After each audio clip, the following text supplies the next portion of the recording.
Օրակարգային հարցերին անդրադառնալ նախ այս դատական նիստի ձեր սպասելիքների եւ արդեն որոշման հետ կապված ձեր դիտարկումները խնդրեմ։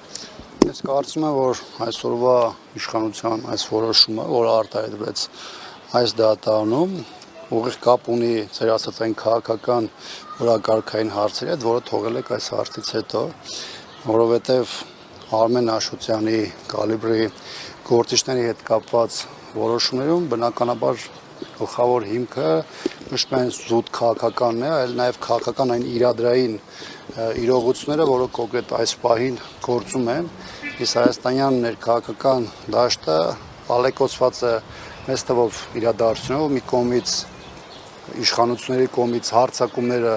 Մարիաթորի նկատմամբ, մյուս կողմից քաղաքական ուժերից մասնավորապես հանրապետականի նախաձեռնած անվստահության գործընթացի հետ, որը իշխանության նաև արձագանքներից ակնհայտ է, թե որքան այն նյարդային խանգարումներ առաջացնում եւ բերում համապատասխան նաև բառապաշարի, այնպես որ ցավոք եմ արձանագրում, որ այսօրվա ներքաղաքական իրողություններին համահունչ այսօր որոշում ենք տեսել, որից քաղաքական գործիչների համար գոնե հիասթափվելը որևէ առումով կատեգորիա չէ։ Բնական է մենք որպես նաև ընկեր որևէ ձևով չենք ուզում տեսնենք խափան միջոցի տնային կալանքի երկարաձգում, բայց քաղաքական տեսանկյունից էլ մեր համար ակնհայտ է ինչ է տեղի ունենում եւ ինչ է քաղաքական իշխանության այս որոշման հիմքում։ Պարոն Աբրամյանի, վերջո ինչ անել, որ ընդդիմության համար իմպիչմենտի գործընթացը դառնա արդյունավետ, որ դեպքում կդառնա ձեզ եւ նաեւ ինչով եք պայմանավորում հենց այս փուլում եկեղեցու թիրախավորման թեժացումը, որովհետեւ հիշում եք 2018-ից նման պարբերական փորձեր եղել են։ Գիտեք, այսօր առաջին բանը, ինչը առավոտյան այդ զեղումներում ես տեսա, իշխող ուժի ղեկավարի առաջին բանը, որ մտքիս եկավ, բացի այն բոլոր վերլուծություններից, որոնք այս օրերին ես եւ շատ տնանալու այն է, որ ամեն դեպքում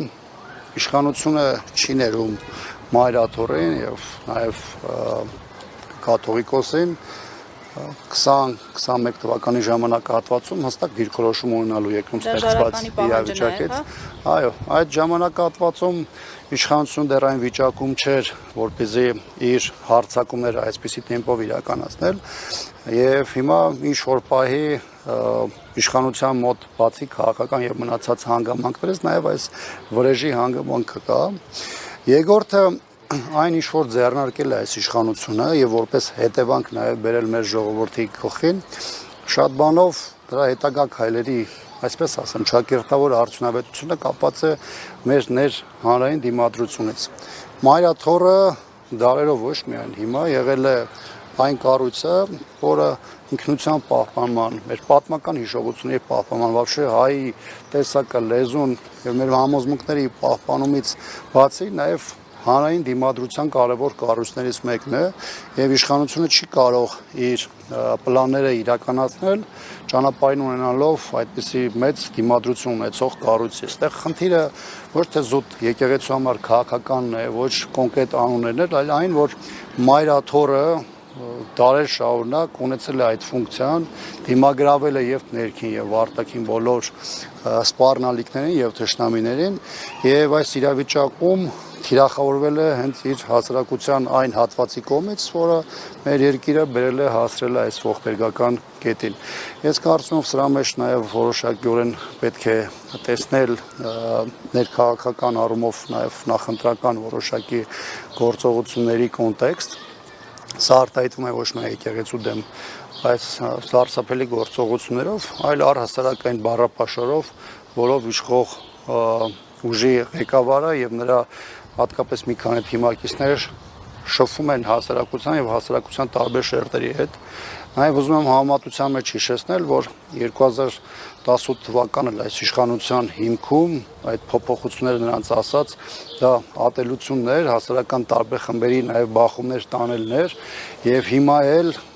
իշխանությունը պահելու եւ դրա երկրաձգումն ապահովելու հիմնական ուղղություններից մեկը, որը որպես գործի կիրառում է կրկին մեր հասարակական բախում ստեղծելն է։ Որևէ որ դիրեսի այլընտրանքը որն է ձեր կողմից։ Հեսա կասեմ։ Նաև պետք է հստակ հասկանալ, որ այն քաղաքական խումբը, որ այսօր պետության ղեկին է, որևէ բանի առաջ չի կանգնի,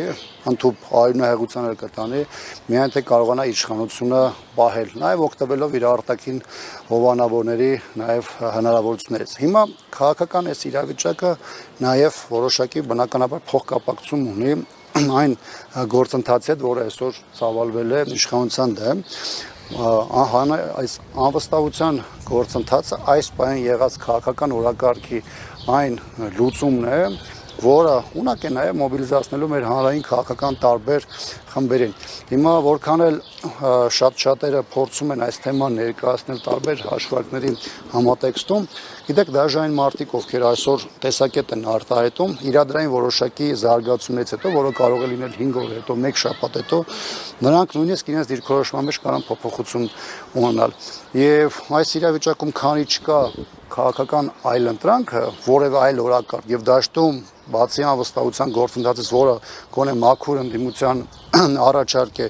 մնացածը վերաբերում է իշխանության առաջ բերած տարբեր արհեստական օրակարգերի, բնականաբար այս իրավիճակում պետք է բռնել եղած հնարավորություններից եւ փորձել քաղաքական համախմբումը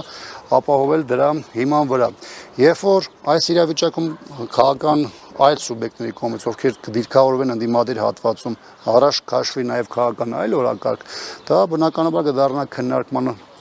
առիթ եւ քննարկման առարկա եւ մենք էլ որպես այդպեսին կփորձենք իրավիճակը գնահատել եւ մեր նախաձեռնությունները տեղավորեցնել այդ ակտուալության շրջանակներում։ Հասկանալի, շնորհակալություն։ Շնորհակալություն։ Live News-ի